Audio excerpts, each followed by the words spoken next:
Let's take a look at the auction prep sheet. If you've got one auction in a day, you may be able to remember all the key numbers and property features, so you don't need to refer to a sheet of paper. So you don't need to hold anything in front of you while you're auctioning. If you're like most auctioneers, you probably want to be holding something. One of the biggest mistakes that I see auctioneers make is they hold a flimsy piece of paper. They fold the front page in half, they've got notes on the second page, there's no firm cover on the back, the page starts flopping in the wind, they might be referring to different sheets of paper, they keep turning pages, it looks like they're reading a novella, and the audience are distracted and they're looking at that awkward piece of paper or those pieces of paper, and it takes the attention away from the auctioneer. And remember, the more you read and the more you look down at paperwork, the less that you're feeling, the less that you're connecting with your audience, and that's what you want to be doing. Now, if you've got one auction in one day, you might be able to remember these key numbers and these key features of the property.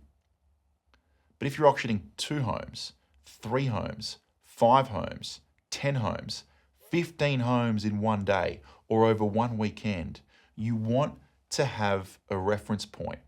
You want to do your preparation leading into the auction, and when you arrive at the auction, you want to feel prepared, calm and composed so that you can focus on your audience, connecting with them and extracting bids from the buyers. The other A to Z, it sits in front of you on one firm document, the auction prep sheet.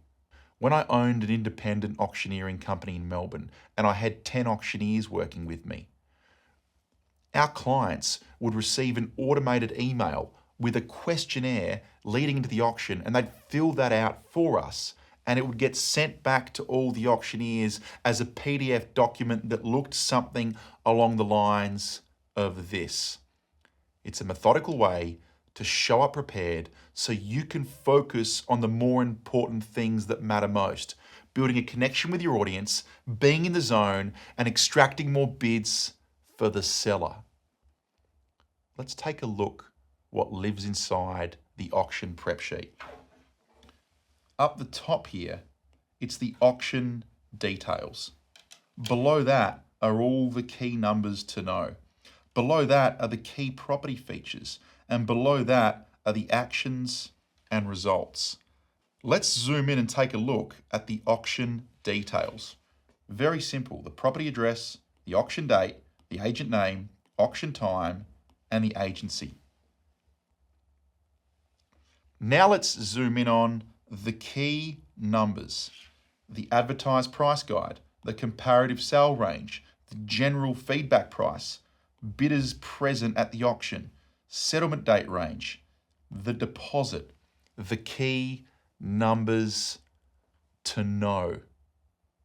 When I act this out and show you my snappy intro, the references on this sheet are going to make sense. You don't necessarily reference everything that's written on here, but it's really comforting for you to have this information sitting in front of you as you walk into the auction. Now let's work our way to the property features, the key property features and the key suburb features: land size, the amount of bedrooms, bathrooms, the living space, the outdoor area, the garage, and any other notable features. These are all the key areas of the property that I've identified that you may like to touch on in your snappy intro. Not necessarily all of them, maybe just pick a few of them, but it's there to prompt you. Key suburb features: key venues, restaurants, cafes, schools, shopping facilities, public transport, exercise, gyms, walking trails, recreation, any other key suburb features that may not be written there. You may fill out all of these, or just a couple of these, or a few of these, but it's there for your reference so you can follow the yellow brick road and focus on the things that matter, building a connection with your audience, extracting more bids from bidders for your vendors, and winning more auction business as a result. Let's zoom in on action and results. The vendor's reserve price, the vendor bids, The third vendor bid, the second vendor bid, the first vendor bid. If you're in a city that only allows one vendor bid, well then one vendor bid.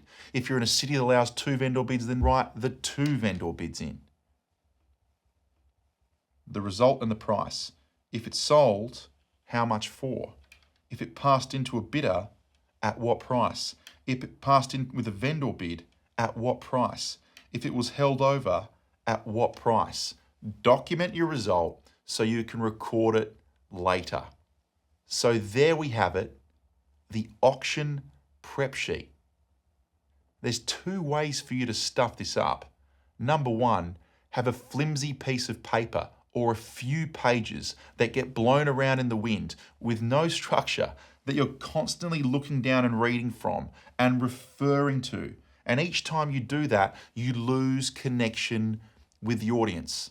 The second way that you can stuff this up is by holding a really thick document, 50 pages, 100 pages, like holding a big encyclopedia.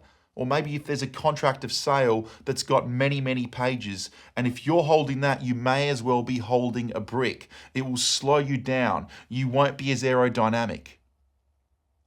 One page, clean and simple, the auction prep sheet.